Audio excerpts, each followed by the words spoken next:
हरे Krishna. Welcome to New Vision. आजपर्यंत आपण खूप सारे उपवास यासाठी केले आहे की आपली कुठली इच्छा असते, कुठली मनोकामना असते, आपण देवाला पण म्हणजे कसलं छान आमिष देतो ना, देवा माझी ही इच्छा पूर्ण करा, मी हे व्रत त्यासाठी करते. And that's okay. कारण तेच आपलं असं एक रिलेशन आहे की जिथे आपण हक्काने सगळं मागू शकतो. तो सगळ्यांचा मायबाप आहे, अगदी आपल्या आईबाबांचाही तोच मायबाप आहे. पण कधी असा विचार केलाय का की असा कुठला तरी उपवास करावा की जो त्याच्यासाठी आहे, त्याला आवडतो म्हणून करावा? तर येस, असा उपवास आहे. तो म्हणजे आपली शुक्ल पक्ष आणि कृष्ण पक्षात येणारी एकादशी. महिन्यातून दोनदा येते, 15 दिवसातून एकदा अशी महिन्यातून दोनदा येते. आणि हा असा उपवास आहे की एकादशी ही माधव तिथीला येते आणि ती आपल्या भगवंतांना, आपल्या माधवाला खूप जास्त प्रिय आहे.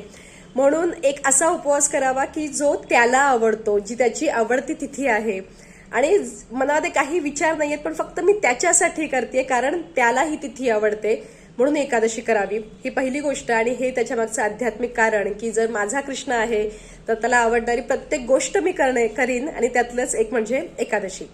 आणि जर याच्या मागचं आपण सायंटिफिक कारण समजून घेण्याचा प्रयत्न केला तर एकादशी ही महिन्यातून 2 वेळा येते, 15 दिवसातून एकदा अशी शुक्ल पक्ष आणि कृष्ण पक्षात दोनदा एकादशी येते.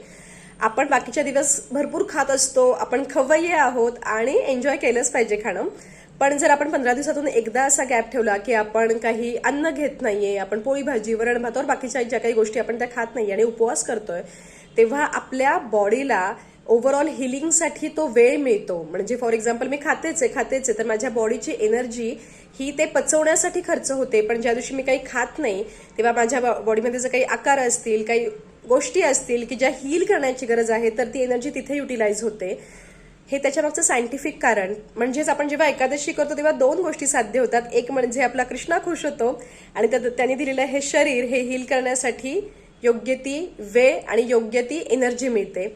म्हणून एकादशी नक्की करावी. एकादशी ही अशी गोष्ट आहे ना की त्या दिवशी तुम्ही फक्त नामस्मरण करा. इवन इफ तुम्ही तुमचं डेली रुटीन करताय, ऑफिसचं काम करताय, पण भगवंतांचं नाम घेत ते करा. ती खूप इझिली होते. आणि हो, एकादशी ही पूर्ण दिवस करायची असते, ती सोडायची नसते. ती पुढच्या दिवशी आपण सोडतो. त्याच्यामुळे पूर्ण दिवस आपण फलाहार, साबुदाण्याची खिचडी और असे उपवासाचे पदार्थ आपण खाऊ शकतो. मी एकादशी करण्यापूर्वी भगवंतांना मी फक्त एक ब्लेसिंग मागितलं होतं की मी तुझा अंश आहे याची मला जाणीव करून दे, याची मला इच्छा आतमधून प्रकट होऊ देत की हो मी त्याचा अंश आहे, तर त्याच्यासाठी मी काहीतरी केलं पाहिजे. आणि I started doing Ekadashi. So मनात फक्त हा विचार आणा. आणि एकादशीसाठी कुठलाही मुहूर्त लागत नाही की याच एकादशीपासून सुरुवात केली पाहिजे. आज एकादशी आहे, तुम्ही आजपासूनही सुरुवात करू शकतात किंवा पुढच्या एकादशीपासूनही तुम्ही सुरुवात करू शकतात. पण एकादशी नक्की करा कारण ही माधव तिथीला येते आणि आपल्या भगवंतांना माधव तिथी खूप जास्त प्रिय आहे.